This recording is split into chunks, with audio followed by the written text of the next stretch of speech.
A very good morning to all of you. In the last class, we have studied about different types of checks. हमने पढ़े थे bearer check, ordered check and types of crossing में cross check भी हमने पढ़े थे. तो types of crossing में मैंने आपको पढ़ाया था, एक तो थी journal crossing और एक थी special crossing. ठीक है ना? अब बात यह है कि स्पेशल क्रॉसिंग में मुझे एक चीज़ तुम्हें बतानी थी वो एक बार डिस्कस कर लेते हैं, उसके बाद फिर हम डबल कॉलम कैश बुक के बारे में पढ़ेंगे रूल्स. स्पेशल क्रॉसिंग में क्या था कि ये है हमारा एक चेक,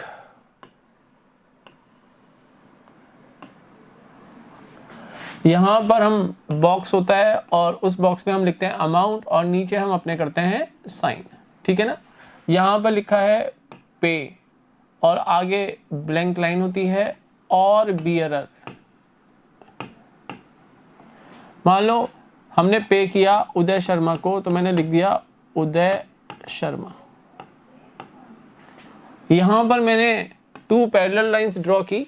अब इसके बीच में मैंने लिख दिया SBI न्यू दिल्ली. तो एक चीज समझ लो, यहां पर जो भी इस चेक का पेमेंट रिसीव करेगा, मान लो अमाउंट है 1 लाख रुपीस, तो वो होगा पेई. जो अमाउंट ऑफ चेक रिसीव करेगा वो होगा पेई. तो ध्यान रखना, उदय शर्मा अगर इस चेक का पेई है तो उदय शर्मा का अकाउंट SBI के अंदर होना जरूरी है. अगर पेई का अकाउंट SBI में नहीं है तो वो इस चेक का पेमेंट नहीं ले पाएगा. लेकिन जिसने चेक ड्रॉ किया है, मान लो मैंने चेक ड्रॉ किया है, तो मेरा अकाउंट SBI में होना दैट इज नॉट नेसेसरी. ठीक है ना? कुछ करेक्शंस मैं करवा रहा हूं. जो ड्रॉर ऑफ चेक है उसका अकाउंट SBI में होना यहां पर जरूरी नहीं है, लेकिन जो पेई ऑफ चेक है उसका अकाउंट SBI में होना जरूरी है, क्योंकि 2 पैरेलल लाइंस के बीच में मैंने नाम लिख दिया है बैंक का SBI. अच्छा sir, SBI new Delhi branch में ही होना चाहिए क्या? नहीं, वो कहीं भी हो सकता है, लेकिन SBI में होना चाहिए. चाहे वो यूपी में हो, चाहे बिहार में हो, चाहे राजस्थान में हो, चाहे उत्तराखंड में हो. ठीक है ना?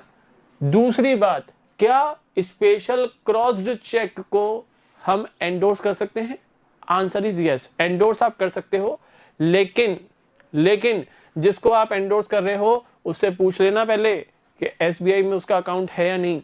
अदरवाइज जिसको आप ट्रांसफर कर रहे हो चेक, वो उस चेक का पेमेंट नहीं ले पाएगा. बोलो, चीजें समझ में आ गई? Yes sir. अब हम बात करते हैं 2 कॉलम कैश बुक के रूल्स के बारे में. ठीक है ना? 2 कॉलम कैश बुक के रूल्स के बारे में हम बात करते हैं. अब आ जाओ, डबल कॉलम कैश बुक के बारे में हम बात कर रहे थे. तो डबल कॉलम जब हम कैश बुक बनाते हैं, पहले मैं फॉर्मेट बना देता हूं, कैश बुक.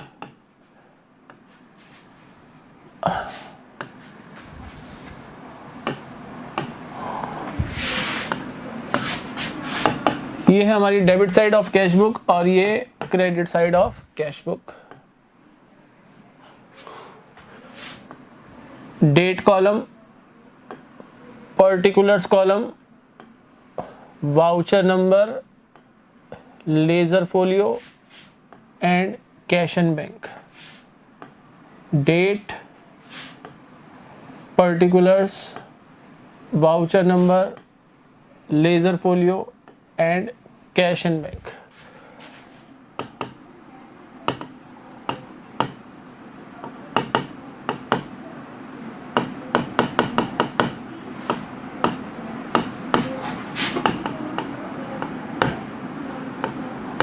ध्यान रखना, कैश एंड बैंक में रुपी के साइन लगाने आपको कॉलम में.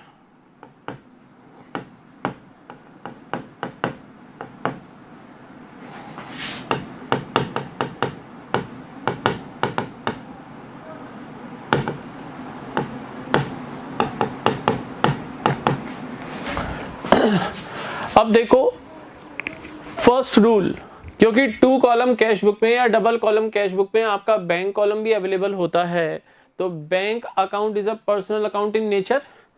तो यहां पर पर्सनल अकाउंट्स के रूल्स लगेंगे. Debit the receiver and credit the giver, because cash book is a journalise ledger. हम कैश बुक बना रहे हैं and at the same time आपका कैश और बैंक अकाउंट भी प्रिपेयर हो रहा है। When cash book is prepared, there is no need to open cash account and bank account in the ledger book या principal book of accounts। तो क्योंकि cash book के साथ आपका बैंक अकाउंट भी बन रहा है, तो बैंक अकाउंट में आपकी पोस्टिंग भी हो रही है ट्रांजैक्शंस की। जो जर्नल एंट्रीज हम पास कर रहे हैं कैश बुक में, eight the same time posting भी चल रही है। तो यहाँ पर बैंक अकाउंट क्योंकि पर्सनल नेचर का अकाउंट है, इसलिए रूल एप्लीकेबल होगा debit the receiver and credit the giver. जब भी बैंक पे हम कोई अमाउंट डिपॉजिट कराएंगे तो हम बैंक कॉलम में डेबिट साइड में लिखेंगे, ठीक है ना। कैश बुक के रेसीट साइड के बैंक कॉलम में हम लिखेंगे। और अगर हम चेक के थ्रू या ड्राफ्ट के थ्रू कोई पेमेंट कर रहे हैं किसी सप्लायर को या क्रेडिटर को, या किसी एक्सपेंस का पेमेंट किया जा रहा है, कोई फिक्स असेट परचेज की जा रही है और पेमेंट किया जा रहा है चेक के थ्रू या ड्राफ्ट के थ्रू, तो हम कैश बुक में पेमेंट साइड में बैंक कॉलम में उस अमाउंट को रिकॉर्ड करेंगे। क्लियर। उसके बाद सेकंड पॉइंट है ओपनिंग बैलेंस। सेकंड पॉइंट क्या है? Opening balance. जब हमने सिंगल कॉलम कैश बुक पढ़ी थी तो मैंने आपको बता दिया था कि कैश कॉलम का तो हमेशा पॉजिटिव बैलेंस ही होता है, कैश अकाउंट का कभी नेगेटिव बैलेंस नहीं होता। कैश अकाउंट में जितना अमाउंट हमारे पास फिजिकली अवेलेबल है ऑर्गेनाइजेशन में, उससे ज्यादा हम पेमेंट नहीं कर सकते। That is why there is always positive balance in the cash account. तो ओपनिंग बैलेंस मान लो हमारा ईयर चल रहा है 2021, तो डेट कॉलम में मैंने पहले हेडिंग दे दी 2021, और मान लो जनवरी मंथ है तो जनवरी 1 को to balance brought down. Cash column का तो हमेशा पॉजिटिव बैलेंस यानी डेबिट बैलेंस होगा। मान लो बैलेंस है 20,000 रुपीज, तो 20,000 रुपीज में अमाउंट कॉलम में लिख दूंगा। बट जहां पर हम बैंक की बात करते हैं तो हमने एक सेकंड चैप्टर पढ़ा था अकाउंटिंग टर्मिनोलॉजी, वहां पर मैंने आपको बैंक ओवरड्राफ्ट के बारे में बताया था बच्चों। यस और नो, याद है या नहीं है? आपको बैंक ओवरड्राफ्ट के बारे में बताया था, जवाब दो। Yes sir. तो बैंक ओवरड्राफ्ट का मतलब है कि ऑर्गेनाइजेशन का जो बैंक अकाउंट है, organisation normally current bank account ही ओपन करते हैं, तो जो करंट अकाउंट का बैलेंस है वो पॉजिटिव बैलेंस भी हो सकता है और नेगेटिव बैलेंस भी हो सकता है। नेगेटिव यानी ओवरड्राफ्ट बैलेंस। ओवरड्राफ्ट यानी कि ऑर्गेनाइजेशन ने बैंक से ओवरड्राफ्ट फैसिलिटी ले रखी है, जितना अमाउंट ऑर्गेनाइजेशन में बैंक में डिपॉजिट करा रखा है उससे ज्यादा अमाउंट वो बैंक से विड्रॉ कर सकता है।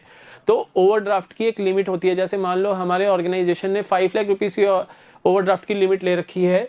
अगर बैंक अकाउंट में आपने 2 लाख रुपीज डिपॉजिट करा रखे हैं तो आज के दिन तक आप 7 लाख रुपए चाहो तो विड्रॉ कर सकते हो। भाई 2 लाख का पॉजिटिव बैलेंस चल रहा है, 7 लाख रुपीज आप विड्रॉ कर लेते हो तो नेगेटिव 5 लाख रुपीज चला जाएगा। नेगेटिव 5 लाख तक तो आप विड्रॉ कर सकते हो, लेकिन उसके बाद अगर आपको कुछ अमाउंट विड्रॉ करना है अकाउंट में तो पहले हमें डिपॉजिट कराना पड़ेगा। इसका मतलब ये है कि बैंक अकाउंट का पॉजिटिव बैलेंस भी हो सकता है और बैंक अकाउंट का नेगेटिव बैलेंस भी हो सकता है। अगर पॉजिटिव बैलेंस है तो ओपनिंग बैलेंस आप लिखोगे डेबिट साइड में, मान लो 10,000 रुपीज, ठीक है ना। बार बार लिखने की जरूरत नहीं है, टू बैलेंस ब्रॉट डाउन एक बार ही लिखेंगे और दोनों कॉलम में अमाउंट लिख देंगे। और अगर ये पॉजिटिव बैलेंस नहीं है, if it is a negative balance यानी क्रेडिट बैलेंस, तो आप लिखोगे जनवरी 1 को by balance brought down, amount लिखोगे बैंक कॉलम में। आई होप क्लियर होगा। Yes sir. In the same way जब हम कैश बुक की बैलेंसिंग करते हैं, डबल कॉलम कैश बुक की, तो कैश कॉलम में डेबिट साइड में जितने भी आप फिगर्स लिखोगे उनका टोटल लगा के क्रेडिट साइड के कैश कॉलम के फिगर्स लेस करोगे और जो रिमेनिंग बैलेंस होगा वो डेबिट बैलेंस होगा, नो डाउट, क्योंकि कैश अकाउंट का हमेशा पॉजिटिव बैलेंस होता है। तो यहां पर मैं कहूंगा जनवरी 31 को आप लिखोगे by balance carried down. Amount मान लो यहां का टोटल आता है मान लो 30,000 रुपीज और यहां का टोटल आता है 20,000 रुपीज, तो 30 माइनस 20 10,000 रुपीज आप यहां पे लिखोगे। ठीक है, ये यहां पर मैं टोटल लगा देता हूं, 30,000 रुपीज यहाँ पे टोटल आ रहा है और ये जो हमने कुछ यहाँ पर हम रिकॉर्डिंग करेंगे, इनका टोटल आता है 20,000 रुपीज। तो 30 माइनस 20, 10,000 यहाँ पर, और टोटल आमने सामने 30,000 रुपीज। अब बात करें बैंक की, तो आपको ध्यान रखना पड़ेगा कि डेबिट साइड में बैंक कॉलम में क्या क्या रिकॉर्डिंग्स हुई और क्रेडिट साइड में क्या क्या रिकॉर्डिंग्स हुई। अगर total of debit side exceeds the total of credit side, तो क्लोजिंग बैलेंस यहां पर आएगा क्रेडिट साइड में, ताकि दोनों साइड का टोटल हो जाए इक्वल। बट अगर आपको मिल रहा है total of credit side exceeds the total of debit side, तो क्लोजिंग बैलेंस आएगा डेबिट साइड में। आप लिखोगे टू बैलेंस कैरिड डाउन। बोलो क्लियर है? Yes, sir. नेक्स्ट आपका रूल है कॉन्ट्रा एंट्रीज का। कॉन्ट्रा एंट्रीज मतलब what do you mean by Contra entries?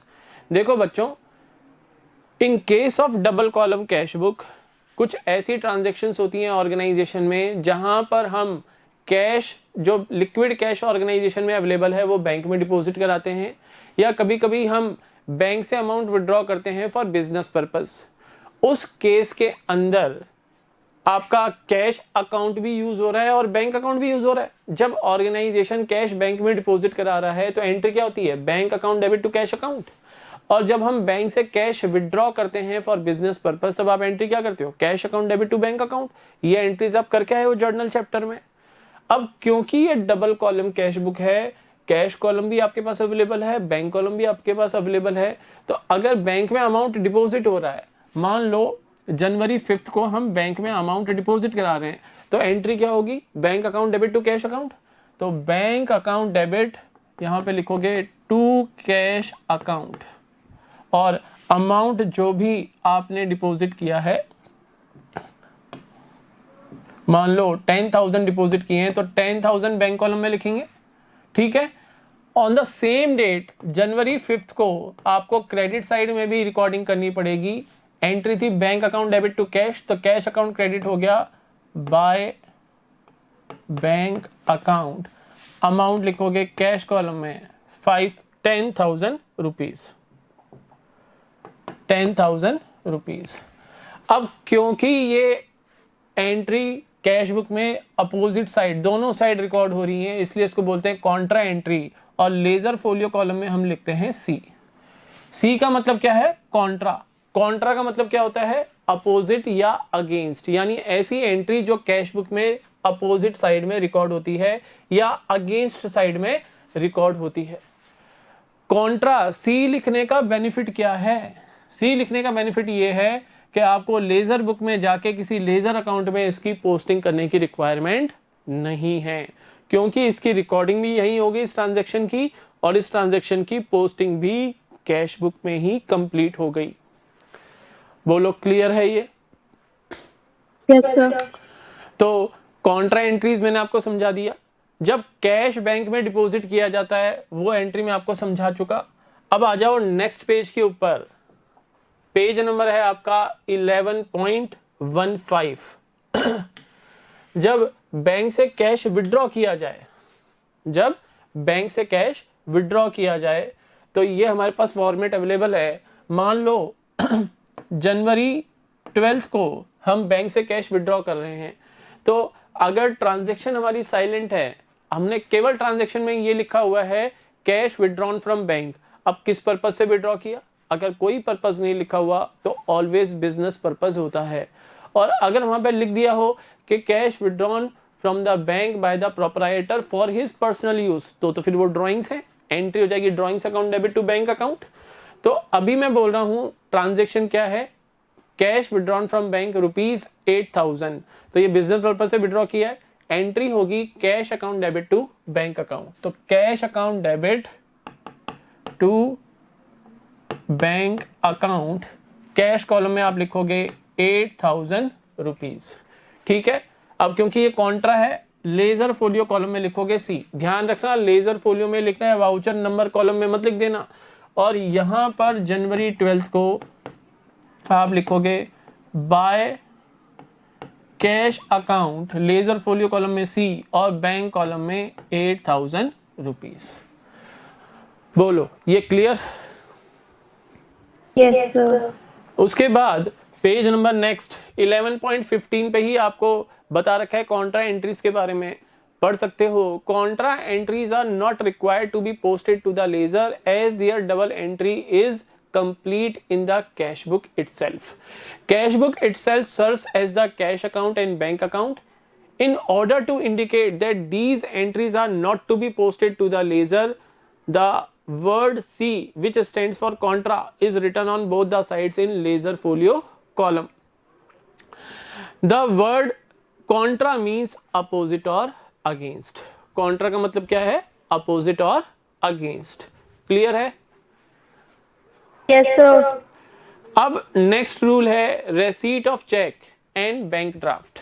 अगर हम कोई चेक रिसीव करें या बैंक ड्राफ्ट रिसीव करें तो उस केस के अंदर उसको डबल कॉलम कैश बुक में कैसे रिकॉर्ड किया जाएगा। देखो बच्चों, क्वेश्चन आपको हमेशा कंप्लीट पढ़ना है स्टार्ट टू एंड। मान लो जनवरी 15 को हमने 20,000 रुपए का कोई चेक या ड्राफ्ट रिसीव किया, ठीक है ना, तो आपको क्वेश्चन में फर्दर किसी डेट पे अगर ये दिखता है कि ये जो चेक हमने जनवरी 15 को रिसीव किया ये फर्दर किसी डेट के ऊपर आपने बैंक में डिपॉजिट किया, तो जनवरी 15 को हम क्या एंट्री करेंगे? एंट्री करेंगे cash account debit to that party personal account जिससे वो चेक या ड्राफ्ट रिसीव हुआ। लेकिन अगर ये चेक या बैंक ड्राफ्ट फर्दर किसी डेट पे बैंक में डिपॉजिट नहीं हो रहा तो जनवरी 15 को ही आप ये अज्यूम कर लोगे कि चेक या ड्राफ्ट सेम डे पे ही बैंक में डिपॉजिट हो गया। उस केस में हम एंट्री करते हैं bank account debit to that party personal account. Sir मान लीजिए इस डेट पे मिला और जमा हुआ 18th ऑफ जैन 18th को, तो यहां पर हम एंट्री करते हैं cash account debit to X. मान लो एक्स से रिसीव हुआ 20,000 रुपीज और जनवरी 18 को फिर आप एंट्री करोगे बैंक में जमा हुआ bank account debit to cash account. ये आपकी फिर कॉन्ट्रा एंट्री हो जाएगी, ये कैश बुक में बोथ साइड रिकॉर्ड होगी। बोलो क्लियर? Yes, sir. तो अगर चेक रिसीव हुआ कस्टमर से और सेम डे पे ही बैंक में डिपॉजिट हो गया तो कैश बुक में कैसे रिकॉर्ड करोगे? जनवरी 15 आप एंट्री करोगे cash account debit to X, cash account debit नहीं bank account debit to X account. Same day पे ही बैंक में डिपॉजिट हो गया।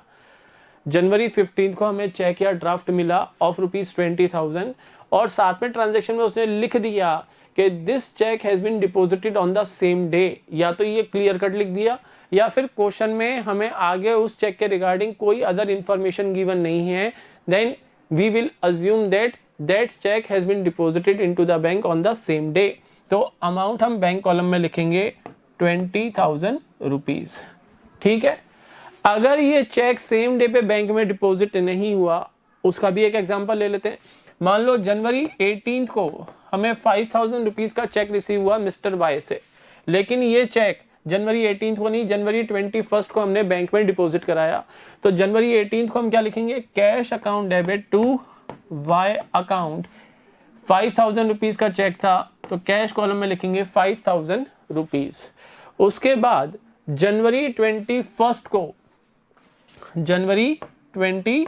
को सेम चेक हमने बैंक में डिपॉजिट करा दिया, तो bank account debit to cash account, contra लिखोगे बैंक कॉलम में 5,000 रुपीज एंड क्रेडिट साइड में भी रिकॉर्डिंग करोगे जनवरी 21 बाय बैंक अकाउंट, कॉन्ट्रा लिखोगे और 5,000 कैश कॉलम में।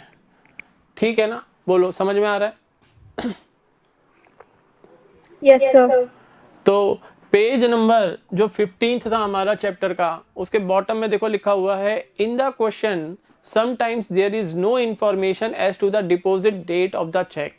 इन such a case it will be assumed that the check has been deposited into the bank on the same day। ये cheque bank में same day पे ही deposit हो गया है। Clear है? Yes, sir. नाउ अब आ जाओ नेक्स्ट पेज के ऊपर। अगर हम पेमेंट कर रहे हैं चेक से, अगर पेमेंट चेक से किया जा रहा है तो आप कैश बुक में क्रेडिट साइड में पोस्टिंग करोगे। क्रेडिट साइड में पोस्टिंग बोल दो या रिकॉर्डिंग करोगे। जिसको भी पेमेंट कर रहे हो, मान लो हम मिस्टर जेड को पेमेंट कर रहे हैं। जेड हमारा कौन है? सप्लायर। उसे हमें अर्लियर क्रेडिट बेसिस पे गुड सेल किए थे, तो अब हम उसको पेमेंट कर रहे हैं। मान लो 20,000 का पेमेंट कर रहे हैं हम जनवरी 12 को, तो जनवरी 12 एंट्री क्या होगी? Z account debit to bank account. तो यहाँ पे हम लिखेंगे बाय जेड अकाउंट, या बाय जेड भी लिखोगे तो भी इक्वली करेक्ट होगा। अमाउंट लिखोगे बैंक कॉलम में 20,000 रुपीज। सर हम मिस्टर जेड को पेमेंट नहीं कर रहे हैं, हम किसी एक्सपेंस का पेमेंट कर रहे हैं। सैलरी का पेमेंट किया जा रहा है जनवरी 31 को, तो जनवरी 31 को आप लिखोगे बाय सैलरीज अकाउंट। मान लो 15,000 सैलरी पे की है, 15,000 रुपीज आप लिखोगे बैंक कॉलम में, क्योंकि पेमेंट किया जा रहा है चेक से। बोलो क्लियर?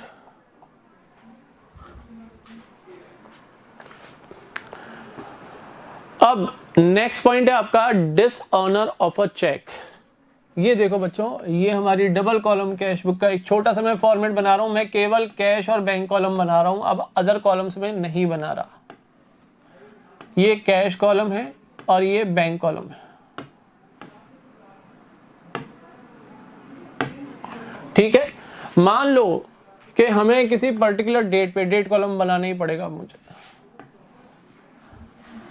मान लो मुझे जनवरी 5 को मिस्टर एक्स से एक चेक रिसीव हुआ और मैंने उसको सेम डेट पे ही बैंक में डिपॉजिट करा दिया, तो जनवरी 5 को मैं एंट्री करूंगा bank account debit to X account. Amount हो गया 20,000 रुपीज। आफ्टर 3 डेज, क्योंकि लोकल प्लेस का चेक था, तो 3 दिन बाद मैंने जाके पासबुक अपडेट कराई, तो मुझे पता लगा बैंक ऑफिशियल ने मुझे बताया कि मैंने जब पासबुक अपडेट कराई तो उस चेक का पेमेंट मेरे अकाउंट में क्रेडिट नहीं हुआ था, पेमेंट नहीं आया था। तो मैंने बैंक ऑफिशियल से बात की कि भाई मैंने एक चेक डिपॉजिट कराया था, उसका पेमेंट नहीं आया अभी तक, क्या रीजन है? तो बैंक ऑफिशियल्स ने मुझे इन्फॉर्म किया कि आपका वो चेक तो डिसऑनर हो गया। यानी जिस पार्टी ने आपको वो चेक ड्रॉ किया था आपके ऊपर, जिस पार्टी ने आपको वो चेक इश्यू किया था, उस पार्टी के अकाउंट में सफिशिएंट बैलेंस नहीं था, तो ये 20,000 रुपीज का चेक का पेमेंट नहीं आया। ये चेक हो गया आपका डिसऑनर या बाउंस्ड। तो हम क्या करेंगे इन केस ऑफ डिसऑनर? हमने जर्नल चैप्टर में पढ़ा था कि जितना अमाउंट का चेक था उतने ही अमाउंट से उस पार्टी को आप अगेन डेटर बनाओगे। तो मान लो जनवरी 8 को हमें पता लगा, तो मैं यहाँ पे लिखूंगा by X account, amount bank column में 20,000 रुपीज। अमाउंट बैंक कॉलम में 20,000 रुपीज। यानी पहले हमने एंट्री की थी bank account debit to X 20,000, अब X account debit to bank, ठीक है ना। एक्स को डेबिट कर देंगे, X will again become a debtor, क्योंकि पेमेंट हमें अभी तक रिसीव ही नहीं हुआ उससे। और बैंक बैलेंस जो हमने 20,000 से अप कर दिया था उसको भी हम रिड्यूस कर देंगे 20,000 रुपीज से। बोलो क्लियर है? Yes, sir. अब आगे नेक्स्ट पॉइंट है कैश डिस्काउंट। मान लो हमारा एक डेटर है मिस्टर वाई, उससे हमें ड्यू है 10,000 रुपीज। अब मिस्टर वाई से हमें पेमेंट मिलना था जनवरी 15 को। जनवरी 10 को ही आके मिस्टर वाई कहता है कि मैं आपको पेमेंट करने के लिए रेडी हूं, अगर मैं आपको प्रॉम्प्ट पेमेंट करता हूं तो बताओ आप मुझे क्या बेनिफिट दोगे। हमने कहा कि आप अगर जनवरी 10 को ही पेमेंट कर रहे हो, पेमेंट करना था आपको जनवरी 15 को, तो हम आपको 100 रुपीज डिस्काउंट दे देंगे। यानी इट मीन्स 9,900 आप हमें पे कर दो और 100 रुपीज हम आपको डिस्काउंट अलाउ कर देंगे। तो 9,900 तो मिस्टर वाई ने हमें पे कर दिए। अगर चेक से पे किए, सेम डे पे ही बैंक में डिपॉजिट हो गया, तो जनवरी 10 को हम एंट्री करेंगे bank account debit to Y account 9,900। अब बात आती है ये 100 रुपीज का जो डिस्काउंट अलाउ हमने किया है, क्या वो भी कैश बुक में रिकॉर्ड होगा? क्योंकि बेटा ये डबल कॉलम कैश बुक है जहां पर डिस्काउंट कॉलम अवेलेबल नहीं है। So the amount of discount allowed will be recorded in journal proper. Journal proper में जाके हम एंट्री करेंगे discount allowed account debit 100 rupees to mister Y account 100 rupees. बोलो क्लियर है?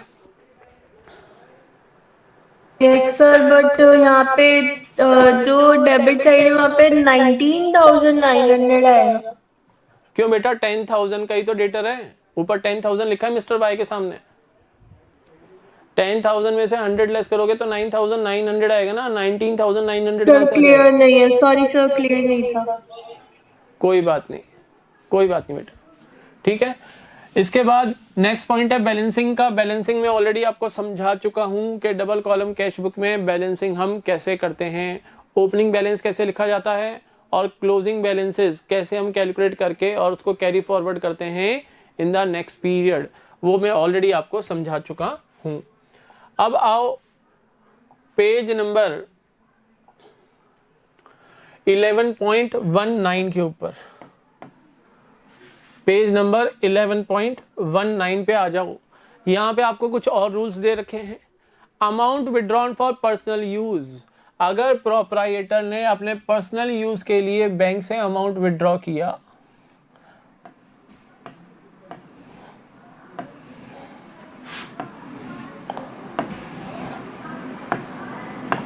अगर प्रोप्राइटर ने अपने पर्सनल यूज के लिए बैंक से अमाउंट विड्रॉ किया, ये है हमारा कैश कॉलम, ये है हमारा bank column.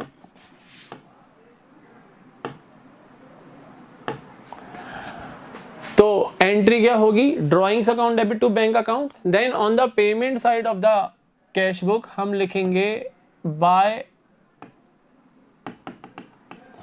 Drawings account, amount लिखोगे बैंक कॉलम में। मान लो 2,000 रुपीज विड्रॉ किए हैं तो 2,000 रुपीज बैंक कॉलम में लिखोगे।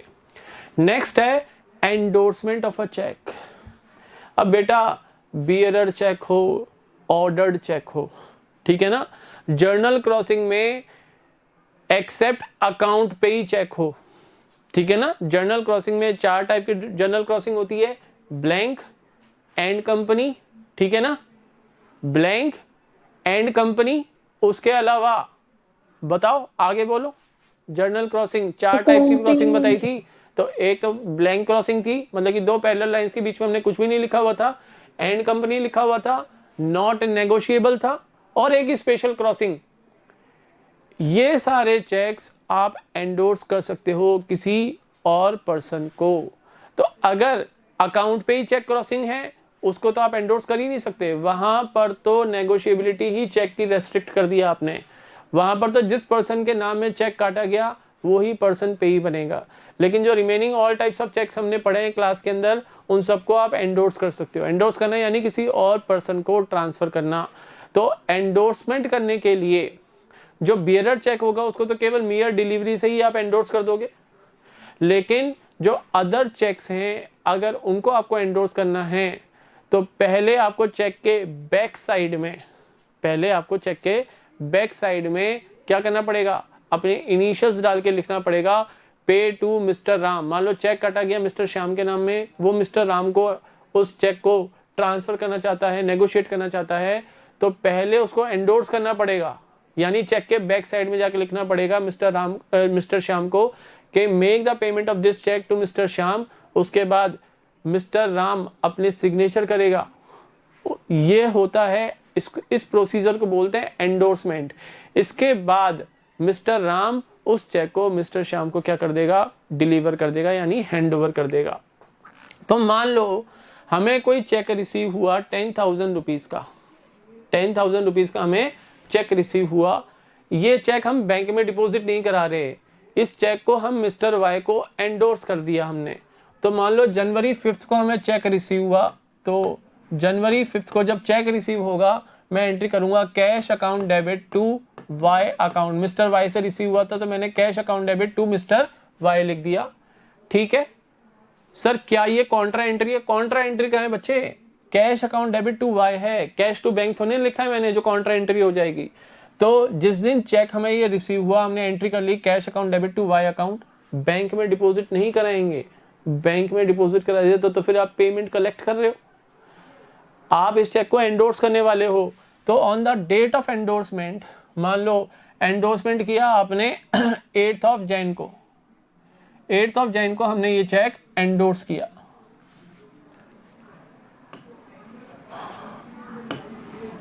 तो जनवरी 8 को हम एंट्री क्या करेंगे, मिस्टर राम को एंडोर्स किया, तो Ram account debit to cash account, तो यहाँ पे मैं लिखूंगा by Ram account, amount cheque का 5000 रुपीज, क्योंकि वो कैश कॉलम में आपने रिकॉर्ड किया था जब रिसीव किया था। तो जब आप एंडोर्स करोगे तो कैश कॉलम से ही आप उस चेक को क्या करोगे, लेस करके जो चेक है वो मिस्टर राम को हैंड ओवर करोगे। बोलो, एंडोर्समेंट समझ में आ गया? Yes sir. इसके बाद नेक्स्ट आपका रूल है बैंक चार्जेस। देखो, बैंक हमें सर्विसेज प्रोवाइड करता है, जैसे चेकबुक इश्यू करता है, बैंक से जाके आप ड्राफ्ट बनवा सकते हो किसी पर्सन के नाम में, ठीक है ना, आप NEFT RTGS कर सकते हो बैंक जाके। तो कुछ सर्विसेज के लिए बैंक हमसे चार्जेस लेता है। तो जैसे ही हमने पासबुक अपडेट कराई, हमें वहां पर कुछ अमाउंट 20 रुपीज हमें डिडक्टेड मिले बैंक चार्जेस के नाम से। तो बैंक ने चार्जेस लगा रखे हैं।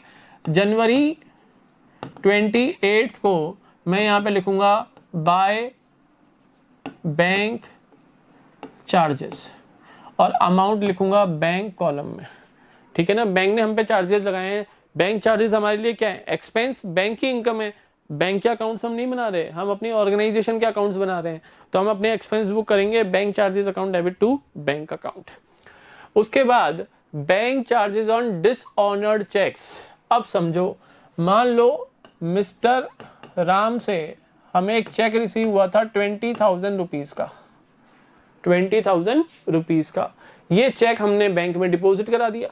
तो चेक रिसीव हुआ जनवरी 8 को और जनवरी 8 को ही हमने बैंक में डिपॉजिट करा दिया। तो मैंने एंट्री कर दी bank account debit to Ram account 20,000 rupees, ठीक है। अब ये चेक 3 दिन बाद हमें अमाउंट रिसीव हो जाना चाहिए था। तो जनवरी 11 की बजाय मैंने जनवरी 12 को अपने रिप्रेजेंटेटिव को भेजा कि जा भाई चेक करिए कि मिस्टर राम से जो चेक हमें रिसीव हुआ था उसका पेमेंट आया है नहीं आया, पासबुक अपडेट कराया हो।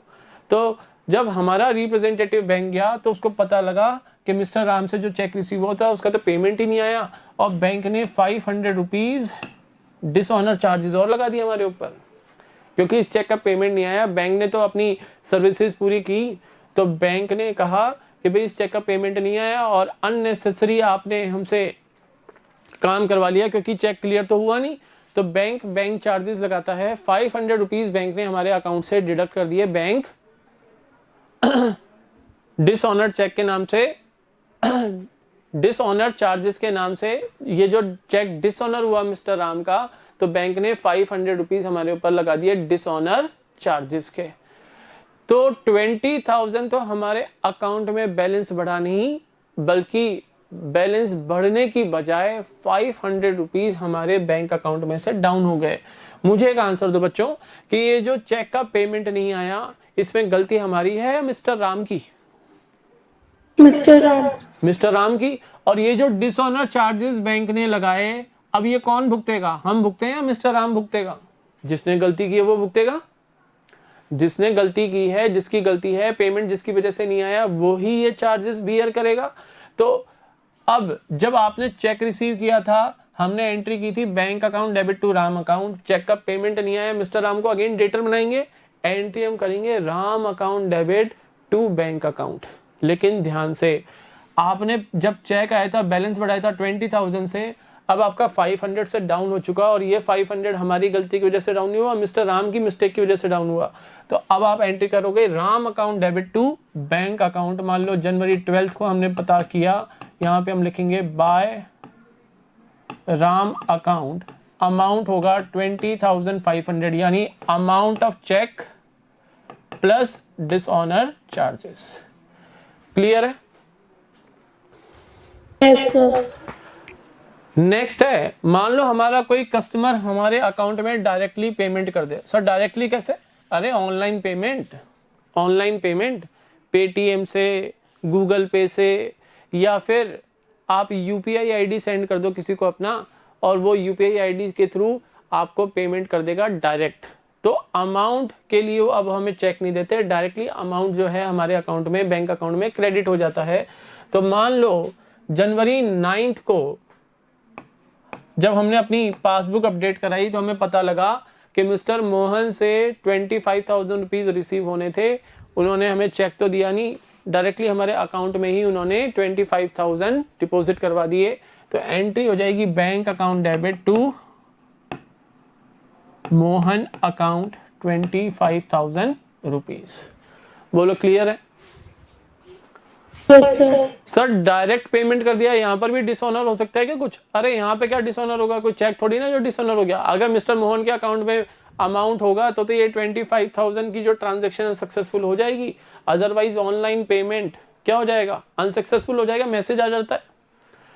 इसके बाद नेक्स्ट है आपका, कई बार बैंक हमें इंटरेस्ट अलाउ करता है, जितना हमारे बैंक अकाउंट में बैलेंस पड़ा हुआ है बैंक उसके ऊपर हमें इंटरेस्ट अलाउ करता है। तो अगर बैंक ने इंटरेस्ट अलाउ किया, बैंक के लिए एक्सपेंस है हमारी इनकम, तो हम एंट्री करेंगे bank account debit to interest received account, amount लिखोगे बैंक कॉलम में 200 रुपए, ठीक है ना। और अगर बैंक ने इंटरेस्ट हमसे चार्ज किया, ये तो अलाउ किया था जनवरी 28 को, बैंक ने अगर इंटरेस्ट हमसे चार्ज किया तो बैंक की इनकम हमारा एक्सपेंस, तो यहां पे लिखोगे बाय इंटरेस्ट अकाउंट, अमाउंट होगा 500 रुपीज। तो एंट्री हम करते हैं interest charge account debit to bank account, interest charge account debit to bank account. बोलो क्लियर है? Yes sir. तो ये हो गए आपके डबल कॉलम कैश बुक से रिलेटेड सारे रूल्स। अब ऐसा करते हैं कि कल की क्लास में मैं आपको कुछ क्वेश्चंस करा दूंगा डबल कॉलम कैश बुक से रिलेटेड, और उसके बाद हम नेक्स्ट क्लास में, यानी डबल कॉलम कैश बुक के क्वेश्चंस कंप्लीट होने के बाद 2-3 क्वेश्चन करा दूंगा, ताकि आप लोगों को अच्छे से जितने रूल्स हमने डिस्कस किए वो आपको अच्छे से समझ में आ जाए। तो कल की क्लास में हम 3-4 क्वेश्चन करेंगे, और उसके बाद उससे नेक्स्ट क्लास में मैं आपको पढ़ाता हूँ petty cash book. Clear? Yes sir. तो आज के लिए इतना ही, that's all for today. Have a nice day to all of you.